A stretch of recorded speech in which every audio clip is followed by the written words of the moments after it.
take a look at this video. You can see the funnel cloud that did become a tornado smacking right into the side of that postal truck driven by 56-year-old Randall Lever of Wesley Chapel. Thankfully, he was not injured, but you can see all of that mail just being chucked into the sky. What you're looking at is plumes of smoke filling the sky from large fires in Eldridge, Iowa, which is close to Davenport, Iowa, the third largest city in the state. To arrest him. You hear them tase him as he screams.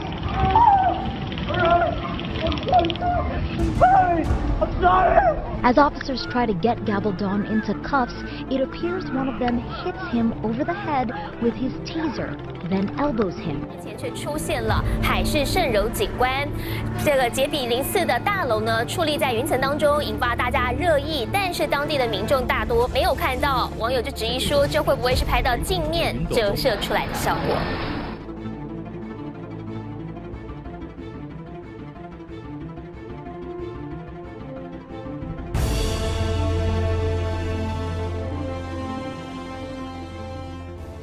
Today, government scientists sounded the alarm about coral, home to about a fourth of all the life in the oceans. Jeff Glor found out what's wrecking the reefs. This is what a healthy coral reef looks like. This is what it looks like after it's become bleached. When you go in on a bleached reef, all of a sudden those corals are stark white. Mark Eakin is a coral reef expert with NOAA.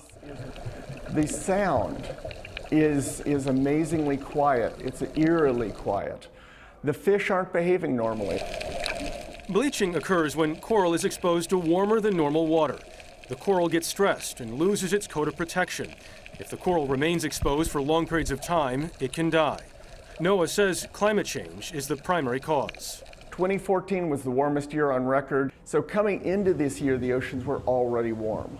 We saw an almost El Nino in 2014-2015. Another factor is a warm mass in the North Pacific known as the blob. That combined with El Nino has caused the worst bleaching Hawaii has ever seen. The bleaching started late last year in the northern Pacific, then spread to the South Pacific and Indian Oceans. Bleaching has also taken place in the Florida Keys, and NOAA says the Caribbean is next. This is only the third time an event like this has occurred in recorded history. Last year, we spoke with world-renowned oceanographer Sylvia Earle during a dive in the Keys. When a coral reef dies, you lose the creatures that only occur there and nowhere else. It's thought that we've already lost thousands of species that can never be recovered because they're gone. NOAA believes 5% of the world's coral could be lost this year, and Scott, next year is predicted to be even worse. Remarkable. Jeff Glor, thanks very much, Jeff.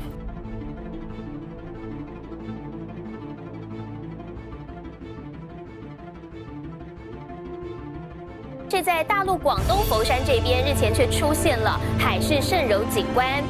这个杰比04的大楼呢，矗立在云层当中，引发大家热议。但是当地的民众大多没有看到，网友就质疑说，这会不会是拍到镜面折射出来的效果？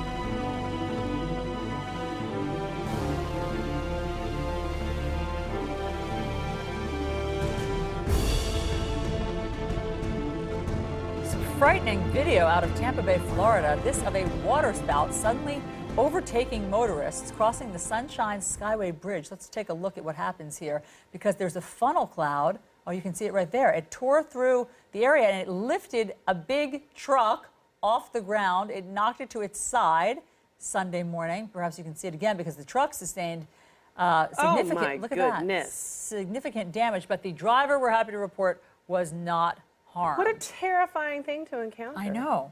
Can you imagine just being... Oh my, and to witness that too. I know, you think that those 18-wheelers can are withstand so big it, sure. and sturdy, Not but in so fact, much. Mother Nature is a much stronger force.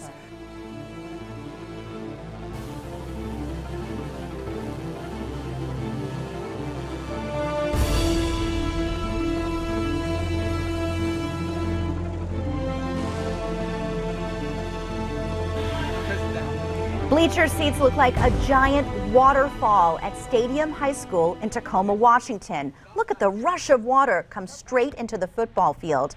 Now, student Cody Scholler captured this video on his cell phone. Luckily, he was up in the stands, but wow, so much water coming down. If you look at the reason why, we had a vigorous cold front come through the Seattle-Tacoma area. It did produce a lot of rain in western Washington on Saturday, over 2 inches in some spots, but Tacoma saw an inch 0.35. Keep in mind, even though it stopped raining in this area, there's so much water in the football field. It's going to take a while before things calm down and they can play again.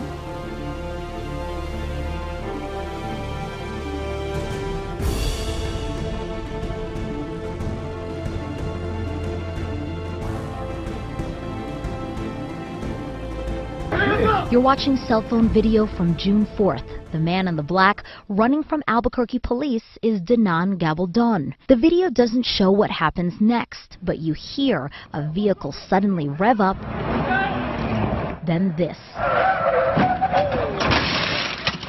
An Albuquerque police officer in this blue unmarked truck hit Gabaldon. Here's the footage from his camera. You see him behind the wheel when all of a sudden, and only for a split second, you see Gabaldon on the right side of your screen. When you slow down the video, you see Gabaldon's head slam into the truck's hood. Now Gabaldon is on the ground. Officers close in to arrest him. You hear them tase him as he screams. I'm sorry! As officers try to get Gabaldon into cuffs, it appears one of them hits him over the head with his taser, then elbows him before making the arrest. Albuquerque police released both these videos. They've heavily blurred parts of them to hide the faces of undercover officers. APD spokeswoman Selena Espinoza says while they're still investigating this incident, it appears this officer did not intentionally hit Gabaldon with his truck. She says he was only trying to cut off his escape route when he accidentally hit him. Moments later on that cell phone video, you can hear witnesses comment about what they saw. He was running and they ran him down with a car, because that is not okay. And yet, no officers involved in Gabaldon's arrest have been disciplined.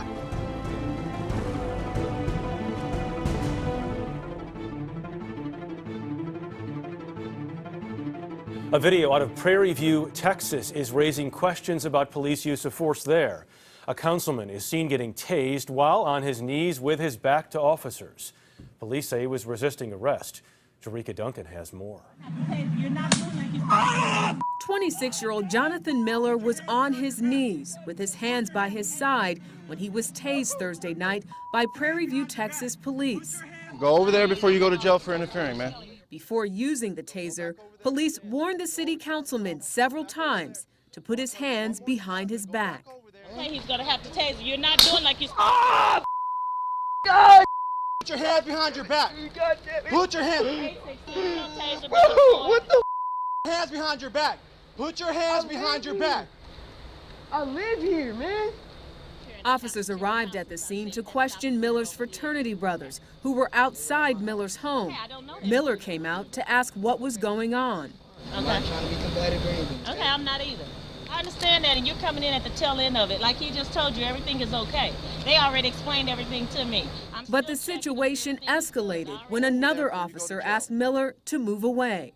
I'm telling you one more time, man. Go over there before you go to jail. Turn around. I'm not saying nothing. Turn around. Get your hands off me. Turn around. I'm not saying nothing. Miller was arrested and spent the night in jail. I feel like I was checking on my line brothers, and I feel like it escalated to a situation where I was tased, and it shouldn't have came that far. But Chief Larry Johnson is standing by his officers, who are still on the job.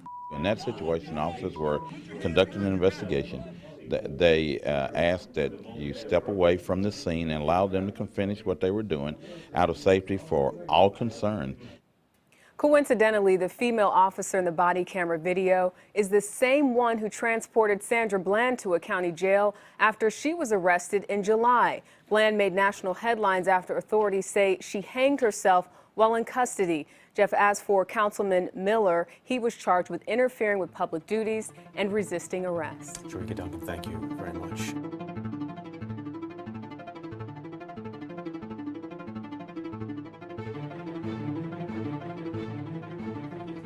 The British fighter jets have reportedly been given the green light to shoot down Russian aircraft over Syria. According to senior defense sources, the UK's Tornado aircraft operating in Iraq will be armed with air-to-air missiles that can intercept Russian warplanes.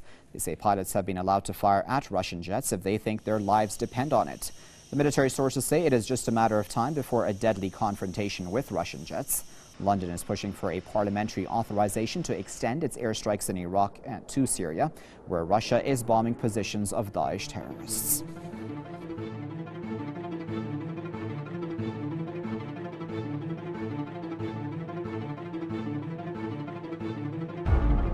An incredible scene in India. This is a lake right in the middle of a crowded city. Bangalore has been dealing with this for some time, and it doesn't seem to be getting any better.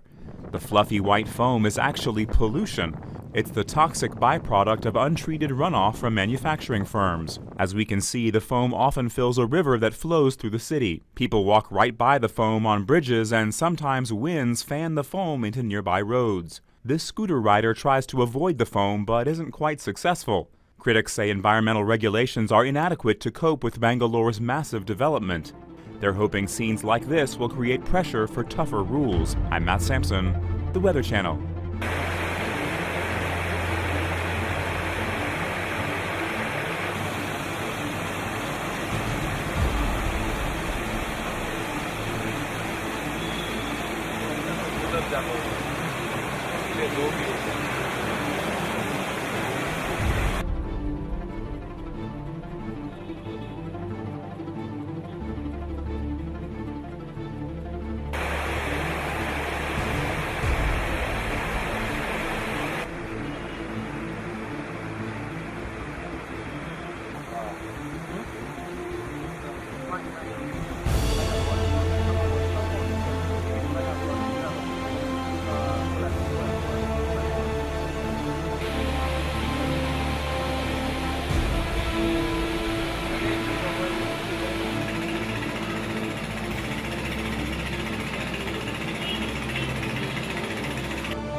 What you're looking at is plumes of smoke filling the sky from large fires in Eldridge, Iowa, which is close to Davenport, Iowa, the third largest city in the state. Now, according to the National Interagency Fire Center, there have been 11 million acres that have been burned this year due to fires. So part of the cause, obviously, is when you get low relative humidity values, you've got really high winds. Thankfully, those winds are going to be loosening up a lot as we go into Tuesday. Here's a look at the low relative humidity values that we've seen in places including Iowa. And then, of course, the fire dangers out across the West have had their own bag of obstacles to overcome. And as we go into the winter season, low snowpack will not help the deal.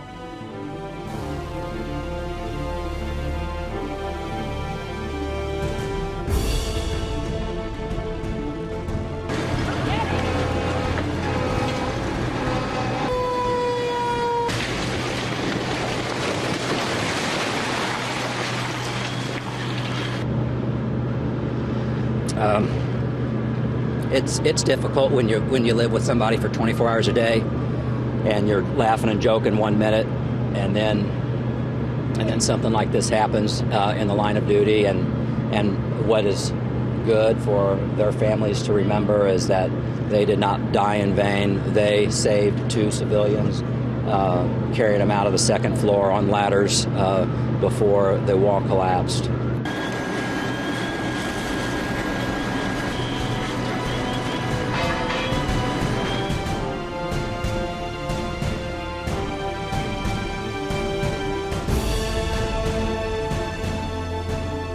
Really just the first step in this sort of urgent overhaul of the U.S. effort to equip the Syrian rebels that are fighting ISIS, especially in northern and eastern Syria. Overnight, we got word that 4 C-17 aircraft, U.S. Air Force, moved into the skies over that area of Syria, backed up by fighter escorts in the sky, and airdropped 50 tons of ammunition to the rebels in more than 100 pallets.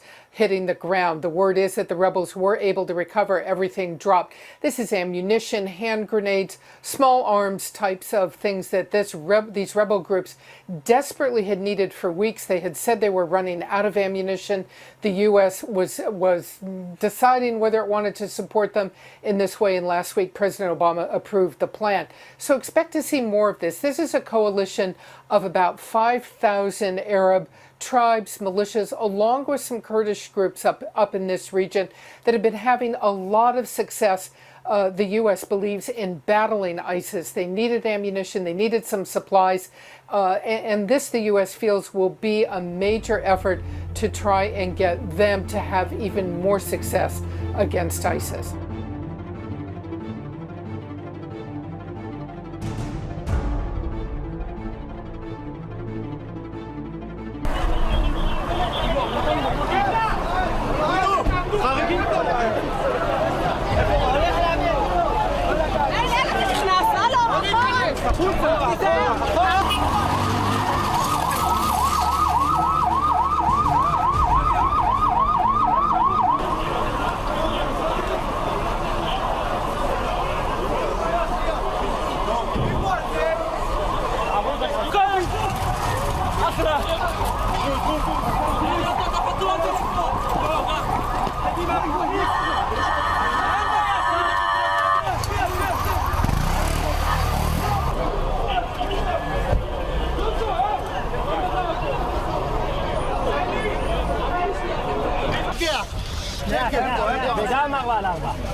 Rockets have hit the Russian embassy in Damascus as several hundred people gathered to express support for Moscow's air war in Syria. These rockets were fired from the eastern edges of the capital where Islamist rebels are entrenched. In the meantime, the Russian Defense Ministry said Monday that its warplanes launched 55 airstrikes during the previous 24 hours, hitting 53 Islamist State targets in Syria. They claim their hits include a massive transfer station and an ammunition depot in Selma, which is in the northwestern part of the country. Now, the Russian military said ISIL militants have suffered a heavy blow and are now hiding in residential areas. The military says that the air raids by Russia are being conducted based on data collected by Russia, Syria, Iraq, and Iran, who together established an information sharing center with high accuracy equipment. In the meantime, the Syrian ambassador to Russia said nearly 40% of ISIL's infrastructure has been deployed in Russian airstrikes.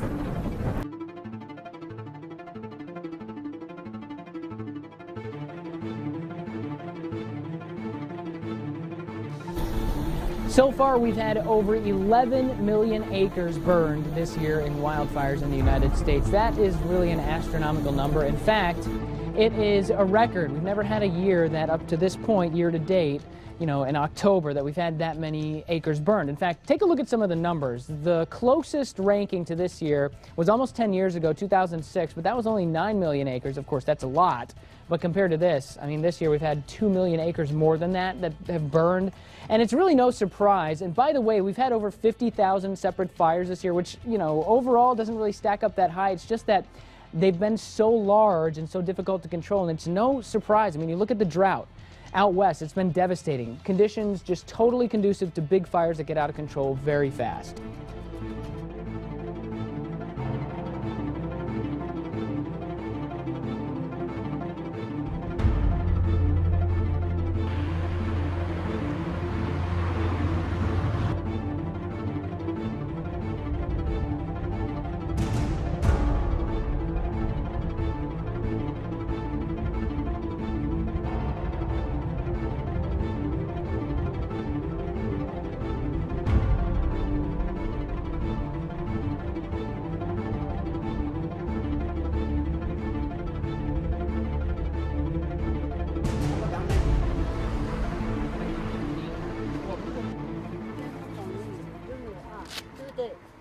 以前都是听到一些传说嘛，但没想到这么幸运能真正的看到这个东西啊，确实非常激动，非常兴奋啊！到庐山来会有这么幸运的一个好的运气啊！跟朋友分享啊，这么难得的珍贵的一个照片，用所有的这个手段把它传播出去，跟朋友们分享。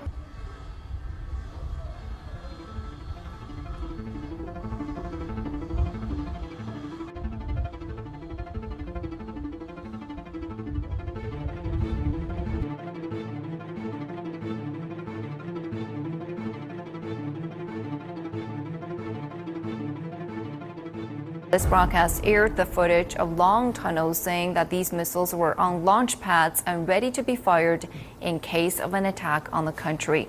The commander of the Islamic Revolutionary Guards Aerospace Division, Brigadier General Amir Ali Ajizad, says numerous such tunnels exist across the country at a depth of 500 meters. The general also says the facility shown in the broadcast was just the tip of the iceberg. The broadcast comes just days after Iran said it has successfully test-fired a new guided long-range ballistic surface-to-surface missile.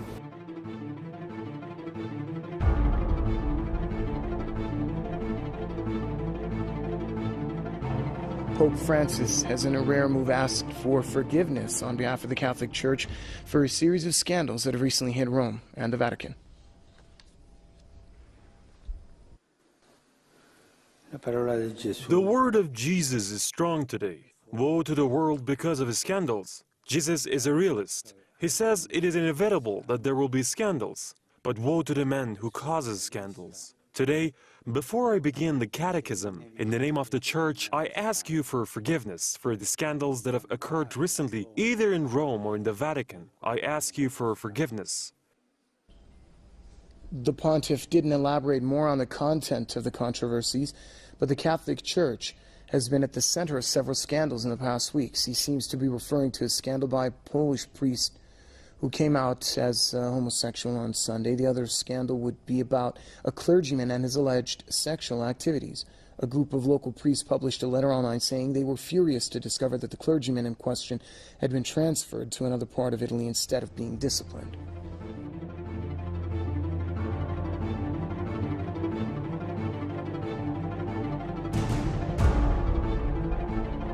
Israeli police say a 70-year-old Israeli woman was stabbed outside Jerusalem's main bus station.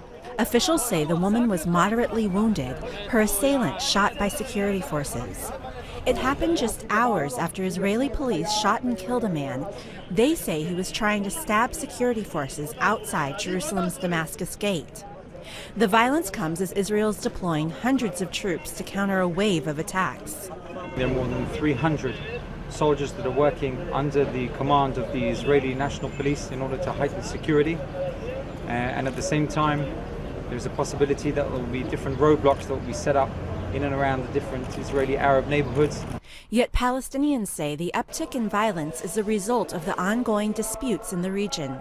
Nothing will help, even if they brought more soldiers and security, or if they put more checkpoints, or even if they impose closure. The only thing that will help is to end the occupation in East Jerusalem and give something to the Palestinian Authority. The unrest apparent in the West Bank city of Bethlehem, where Palestinian protesters clashed with Israeli troops. Hundreds of Palestinians have been wounded over the past months in fights with Israeli forces in the West Bank and East Jerusalem. Since then, at least 8 Israelis have been killed in attacks by Palestinians. The Palestinian death toll has climbed to at least 31. Israel claims 14 of those killed were assailants. Palestinian political factions insist they are martyrs. Padmananda Rama, The Associated Press.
U.S. and Russian military officials meeting for a third time Wednesday, saying they're close to an agreement to avoid risky contact in the skies over Syria.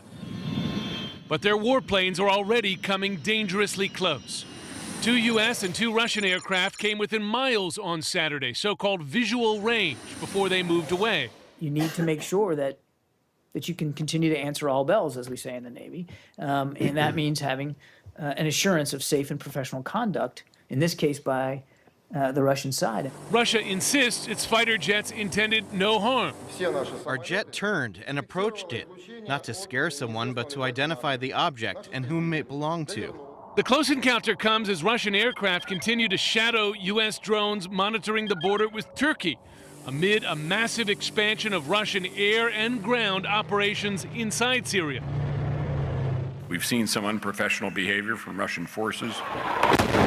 Defense Secretary Ash Carter calls Russia's actions in Syria a mistake, saying that of the 80 airstrikes the Russians have conducted so far, only a fraction have struck ISIS targets. Russia has chosen to double down on their long-standing relationship with Assad, committing additional military hardware, capabilities, and personnel. We have not, for our part, and will not, agree to cooperate with Russia as long as they continue to pursue a misguided strategy. Relations with Moscow made more tense with a new Dutch investigation concluding it was a Russian-made and supplied missile system that shot down the Malaysian passenger jet MH17 over Ukraine last July.